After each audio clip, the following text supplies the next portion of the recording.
लगन कुंडली में हम एट लॉर्ड की प्लेसमेंट को कंपेयर कर रहे हैं। जैसे मान लो किसी जातक का एट लॉर्ड किसी भाव में स्थित होता है और किसी अन्य जातक का एट लॉर्ड किसी अन्य भाव में स्थित होता है, तो दोनों प्लेसमेंट में आप किस प्रकार से अंतर कर सकते हैं, किस प्रकार से डिफरेंस देख सकते हैं और कौन सी प्लेसमेंट ज़्यादा बेहतर होगी। इस वीडियो में जो हम टॉपिक डिस्कस कर रहे हैं, जैसे मान लो किसी का एट लॉर्ड 10th हाउस में है या किसी का एट लॉर्ड जैसे 12th हाउस में है, तो इन दोनों को आप कैसे कंपेयर करें जब भी एट लॉर्ड 10th में जाएगा या 12th में जाएगा, और वो किस किस प्रकार के प्रभाव आपके जीवन पर डालेगा। यहाँ पे सबसे पहले, क्योंकि हम 8th हाउस की बात कर रहे हैं, 8th हाउस हम दो स्थान मानते हैं, 6th हाउस भी हम वही मानते हैं और 12th हाउस को भी हम दो स्थान मानते हैं। तो अगर आपका एट लॉर्ड अगर 12th हाउस में जा रहा है मान लो, तो वो एक विपरीत राजयोग भी बना रहा है। 8th हाउस वास्तव में देखा जाए तो बहुत ज़्यादा डीप है, बहुत ज़्यादा यहाँ गहराई है और बहुत ज़्यादा प्राइवेसी भी है। ये प्राइवेसी आपके धन संपत्ति को लेकर, रिश्तों को लेकर और बाकी अन्य मामलों में जहाँ पर आप रिसर्च वगैरह में इन्वॉल्व हैं,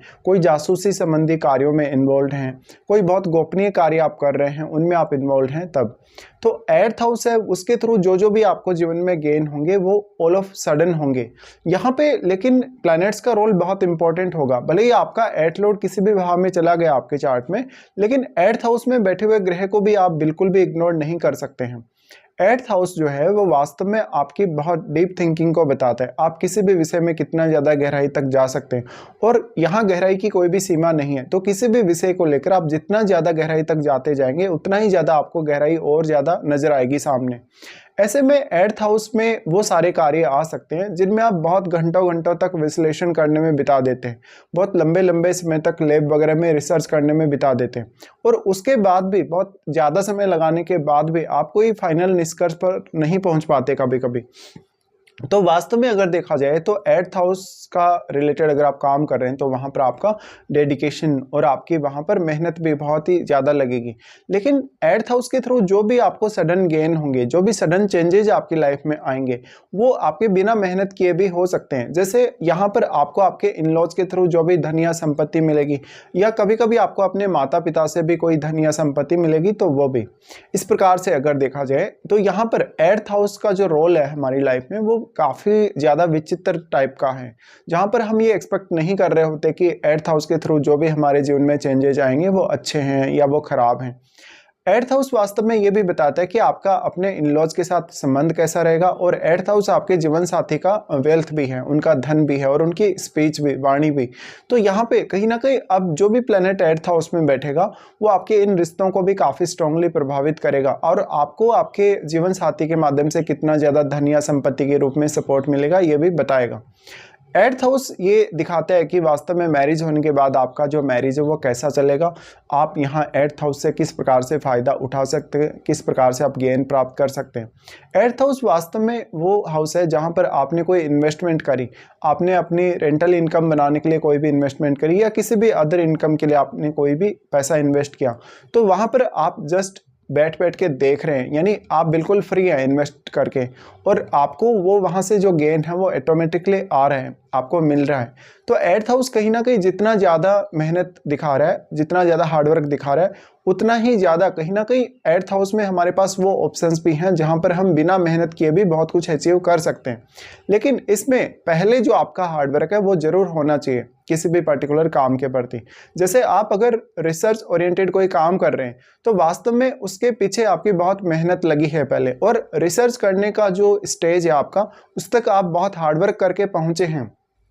इसी तरीके से देखा जाए तो 8th हाउस का जो लॉर्ड होगा आपका वो भी आपके लिए काफ़ी मैटर करेगा, क्योंकि 8th हाउस का लॉर्ड प्रत्येक लगन के हिसाब से अलग अलग होगा। और अगर आपका 8th हाउस का स्वामी चंद्रमा है या सूर्य है, तो सिर्फ और सिर्फ आपका ये जो स्वामी है वो आपके 8th हाउस के ही स्वामी होंगे, बिना किसी अन्य भाव के स्वामी हुए। लेकिन अगर आपका 8th हाउस का स्वामी जैसे बृहस्पति है, बुध है, शुक्र है, शनि है, तो ये अगर स्वामी है तो वो किसी न किसी अन्य भाव को जरूर आपके चार्ट में रिप्रेजेंट कर रहे हैं। तो आपको उस हाउस पर जरूर ही विचार करना होगा अगर ये आपके 8th लॉर्ड हैं तो।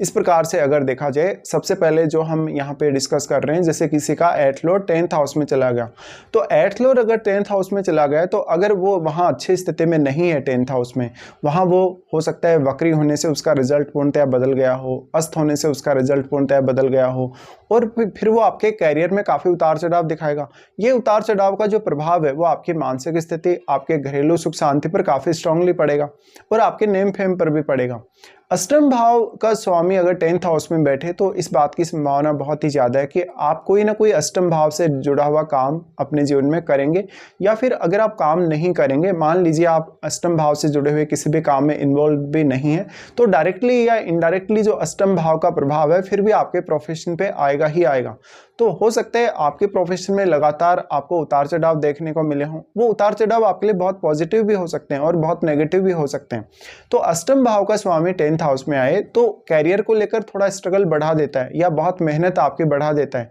तो यहाँ जितनी मेहनत आपकी बढ़ेगी, जितना आपका हार्डवर्क बढ़ेगा, उतनी आपकी जिम्मेदारियां भी बढ़ेंगी। आपका एट लॉर्ड अब किस अन्य भाव का आपके चार्ट में स्वामी है, उस हाउस का कनेक्शन भी आप 10th हाउस से जोड़कर जरूर देखिएगा। आपका एट लॉर्ड 10th हाउस में आ गया तो आपका जो कार्य है वो ऐसा हो सकता है जहां पर आप बिल्कुल अकेले में काम कर रहे हैं, बहुत मिस्टीरियस काम हो सकता है। कोई आप गवर्नमेंट के डिपार्टमेंट में काम कर रहे हैं तो आप हो सकता है भ्रष्टाचार निरोधक डिपार्टमेंट में हो सकता है आप कोई ऐसे डिपार्टमेंट में हैं जहां पर कोई बहुत ज़्यादा जांच पड़ताल की जाती हो, जहां पर कोई जासूसी से रिलेटेड जो भी मामले होते हैं उनमें कोई जांच पड़ताल की जाती हो। यानी जहां भी आप होंगे वहां पर आप काफ़ी मिस्टीरियस तरीके से काम करने वाले होंगे, बहुत ही गोपनीय तरीके से चलने वाले होंगे, और जितना ज़्यादा आप गोपनीय रहेंगे उतना ही ज़्यादा आपको मेहनत भी ज़्यादा करनी पड़ेगी। अब यहाँ वास्तव में आपका अष्टमेश किसी अन्य ग्रह के साथ बैठा है या नहीं, तो अन्य ग्रह का प्रभाव भी आपको देखना होगा। साथ साथ में यहाँ 10th लॉर्ड की भूमिका अब काफ़ी ज़्यादा बढ़ जाती है। तो 10th लॉर्ड अगर आपके चार्ट में मान लो अच्छी स्थिति में बैठा है और आपका जो 8th लॉर्ड आपके 10th हाउस में गया, अगर वो भी अच्छी स्थिति में है तो फिर निश्चित तौर पर आपके कैरियर के लिए अच्छा साबित होगा। आपका अब जो 8th लॉर्ड है उसका प्रभाव आपके 4th हाउस पर है, तो 4th हाउस में बैठा हुआ ग्रह भी आपके लिए बहुत इंपॉर्टेंट है और आपका 4th लॉर्ड भी, क्योंकि वास्तव में आपको ये देखना होगा कि आपके 4th लॉर्ड के साथ या 4th हाउस में बैठे हुए ग्रह के साथ आपके 8th लॉर्ड का किस प्रकार का संबंध है वास्तव में। और अगर आपके 8th लॉर्ड का और 4th लॉर्ड का अच्छा संबंध है तो आपका भले ही जो 8th लॉर्ड है 10th हाउस में बैठ के शायद आपको कैरियर के लिए उतने अच्छे परिणाम दे या ना दे, लेकिन वो घरेलू जीवन में आपको सपोर्ट भी कर सकता है। इसी तरीके से अगर आपके 8th लॉर्ड का संबंध यहाँ राहु या केतु जैसे ग्रह से बनेगा या इन ग्रहों के साथ अगर युति बनेगा तो आपके कैरियर को लेकर अनसर्टेनिटी बहुत ज़्यादा बढ़ जाएगी। इवन घरेलू मामलों को लेकर भी बहुत ज़्यादा अनसर्टेनिटी बढ़ जाएगी और फिर आपको 8th हाउस के थ्रू जो भी लाइफ में चेंजेस आएंगे, जो भी परिवर्तन आएंगे, उनसे कभी भी आप संतुष्ट नहीं रहने वाले हो। तो हमेशा आपको यहाँ थोड़ी स्टेबिलिटी रखने की आवश्यकता पड़ेगी। आपका 8th लॉर्ड 4th हाउस में जाने के बाद वास्तव में कैसे स्थिति में है, इसका ही प्रभाव डायरेक्टली वो 4th हाउस पर भी डालेगा। तो 4th लॉर्ड और 4th हाउस में बैठा हुआ जो ग्रह है वो आपके लिए इंपॉर्टेंट हो गया, क्योंकि 4th हाउस में बैठे हुए ग्रह का प्रभाव भी आपके 8th लॉर्ड पर है, जो आपका 8th लॉर्ड आपके 10th में बैठा है। इस तरीके से आपको यहाँ विचार करना होगा। साथ साथ में आपका जो 8th लॉर्ड है प्रत्येक लगन के हिसाब से वो अलग अलग होगा और अलग अलग प्रकार का ही प्रभाव वो डालेगा जब भी आपके वो 10th हाउस में बैठा हुआ है। वास्तव में अब कौन कौन से ग्रहों का प्रभाव आपके चार्ट में आपके 10th हाउस पर पड़ रहा है, आप उन ग्रहों को जरूर देखिएगा। अगर वो ग्रह आपके 8th लॉर्ड के साथ फ्रेंडली हुए तो निश्चित तौर पे वो आपको आपके करियर में काफी मदद करेंगे। 8th लॉर्ड का 10th हाउस में जाना और 4th हाउस पर दृष्टि का पड़ना कैरियर के प्रति आपको बहुत ज़्यादा सीरियस बना सकता है, जिससे कभी कभी आप अपने परिवार से दूर जा सकते हैं। अपने परिवार के साथ हो सकता है आपकी उतनी अच्छी अंडरस्टैंडिंग ना हो। इस प्रकार के जो जातक हैं जब जब भी अपने जीवन में कोई ऐसा बहुत बड़ा चेंज देखेंगे कैरियर में तो कभी कभी आपको बहुत ज़्यादा घबराहट भी होगी। मोस्ट ऑफ केसेस में आपका अगर 8th लॉर्ड एक शुभ ग्रह है तब वो ज़्यादा बेहतर प्रभाव लाएगा, लेकिन अगर वो अच्छी स्थिति में नहीं है 10th हाउस में बैठ के तो ये घरेलू जीवन के लिए अच्छा नहीं है, आपके रिश्तों के लिए अच्छा नहीं है। हो सकता है कैरियर में आपको बहुत ज़्यादा जिम्मेदारियां मिलती हों और कैरियर में प्रोग्रेस की भी संभावना बहुत कम रहती है कभी कभी। इसमें अब 10th लॉर्ड की भूमिका बढ़ जाएगी अगर आपके साथ ऐसा होता है। तो 10th लॉर्ड का या तो फिर आपके चार्ट में अच्छा होना बहुत जरूरी है। अगर 10th लॉर्ड का भी संबंध आपके 8th हाउस से होगा तो आपको कैरियर में कुछ ऐसी स्थितियों का सामना करना पड़ सकता है जहां पर बहुत ज़्यादा आपके ऊपर रेस्ट्रिक्शंस हो सकते हैं, बहुत ज़्यादा आपके ऊपर जिम्मेदारियां हो सकती हैं। अब आपका जो 8th लॉर्ड आपके 10th हाउस में गया है वो आपके 4th हाउस को तो प्रभावित करेगा ही, चाहे वो कैसा भी ग्रह है, कोई सा भी ग्रह है, लेकिन वास्तव में वो आपके कुछ अन्य भावों पर भी अपना प्रभाव डालेगा। तो आपको उन भावों पर भी विचार करना चाहिए और उन भावों में बैठे हुए ग्रहों पर भी, क्या वास्तव में उन भावों में जो बैठे हुए ग्रह हैं वो आपके 10th हाउस पर प्रभाव डाल रहे हैं या नहीं डाल रहे हैं। अब हम लेते हैं हमारा दूसरा प्लेसमेंट जिसके साथ हम इस प्लेसमेंट को कंपेयर कर रहे हैं। मान लो किसी का एट लॉर्ड 12th हाउस में चला जाता है, तो 12th हाउस क्या है? 12th हाउस बिल्कुल वो हाउस है जहाँ पर हम किसी भी चीज़ को यूज कर लेते हैं, जिस चीज़ का हम उपभोग कर लेते हैं और वो बिल्कुल नष्ट हो जाती है। तो कहीं ना कहीं अब एट लॉर्ड अगर 12th हाउस में चला गया, यानी आप 12th हाउस का यूज करेंगे यहाँ पर 8th हाउस से रिलेटेड चीज़ों को पाने के लिए, तो कुछ हद तक ये बहुत अच्छा भी होगा, क्योंकि 8th हाउस है वो बहुत ज़्यादा सीक्रेसी दिखाता है, प्राइवेसी दिखाता है, अकल्ट का है, रिसर्च का है। तो आप हो सकता है फॉरेन में सेटल हों 8th हाउस से जुड़ा हुआ कोई भी काम करने के लिए, या फिर आप बहुत ज़्यादा साधना, तंत्र मंत्र इन सब में अगर रुचि रखते हैं, पूजा पाठ में रुचि रखते हैं, तो 8th लॉर्ड का 12th हाउस में जाना आपके जीवन में इस प्रकार की ट्रांसफॉर्मेशन लाएगा बहुत ज़्यादा। इस प्रकार से ये 8th लॉर्ड का 12th हाउस में बैठना इन मामलों में बहुत ही अच्छा आपको रिजल्ट देगा। लेकिन हो सकता है ये आपके स्वास्थ्य के लिए उतना अच्छा साबित नहीं होगा। हो सकता है आप जब भी कोई 8th हाउस रिलेटेड काम करेंगे तो काफ़ी सारी गलतियाँ भी कर देंगे, बहुत सारे गलत डिसीजन भी ले लेंगे।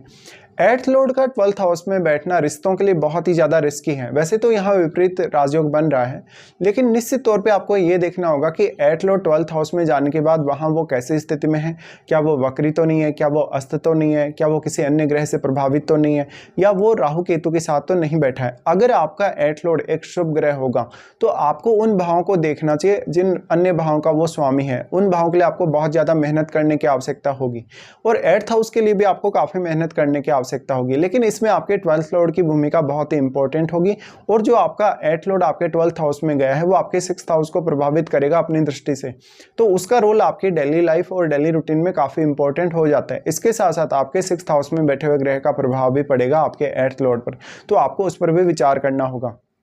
वास्तव में प्रत्येक लगन के हिसाब से आपका 8th लॉर्ड जो भी होगा वो अलग अलग होगा और अलग अलग प्रकार के ही वो प्रभाव लाएगा आपके लिए। वास्तव में आपका 8th लॉर्ड 12th हाउस में बैठा है तो आप ज़्यादा से ज़्यादा क्रिएटिव हो सकते हैं 8th हाउस रिलेटेड किसी भी काम को करने के लिए, और आपका जो भी 8th हाउस रिलेटेड टैलेंट है वो कभी भी लोगों के सामने ना आए, लेकिन वास्तव में आप में काबिलियत बहुत ज़्यादा हो सकती है। आप कोई भी 8th हाउस की एक्टिविटी करने के लिए अपनी नींद को डिस्टर्ब होते हुए देखेंगे, अपने रिश्तों को डिस्टर्ब होते हुए देखेंगे, इवन कभी कभी अपने पार्टनर से भी बहुत ज़्यादा प्रॉब्लम्स आपको आएंगी।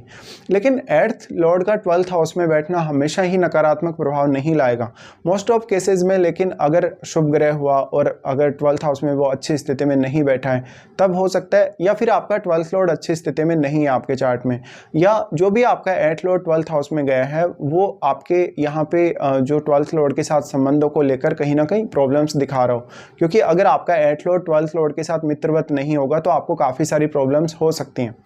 अब आपका जो 8th लॉर्ड 12th हाउस में चला गया वहाँ वो किसी अन्य भाव को भी प्रभावित करेगा 6th हाउस के अलावा, जैसे हो सकता है वो आपके 2nd हाउस को प्रभावित कर रहा है, हो सकता है आपके 3rd हाउस को प्रभावित कर रहा है, या 4th हाउस को प्रभावित कर रहा है। इसके साथ साथ वो इवन 8th हाउस को भी वहाँ से प्रभावित कर सकता है, तो इस हिसाब से आपको विचार करना होगा। बट लेकिन अगर हम इनको कंपेयर करेंगे तो कंपैरिजन के तौर पे अगर देखा जाएगा तो 8th लॉर्ड का 10th हाउस में जाना कुछ केसेस में बहुत ज़्यादा बेहतर साबित हो सकता है, लेकिन 8th लॉर्ड का 12th हाउस में जाना तभी आपके लिए ज़्यादा फेवरेबल होगा या तभी आपके लिए ज़्यादा बेहतर रिजल्ट्स ला सकेगा जब आप 12th हाउस का यूज़ करेंगे 8th हाउस से जुड़े हुए कार्यों को करने के लिए, रिसर्च वगैरह के लिए। जब आप विदेश जाएंगे, इवन विदेश में सेटल होने के लिए देखेंगे, या 8th हाउस से रिलेटेड आप कोई ऐसा काम करेंगे जिसके लिए आप इम्पोर्ट एक्सपोर्ट से जुड़ा हुआ कोई काम कर रहे हैं, यानी डायरेक्टली फॉरेन से आप जुड़े हैं किसी भी तरीके से, तो इन मामलों में आपको इस तरीके से विचार करना होगा।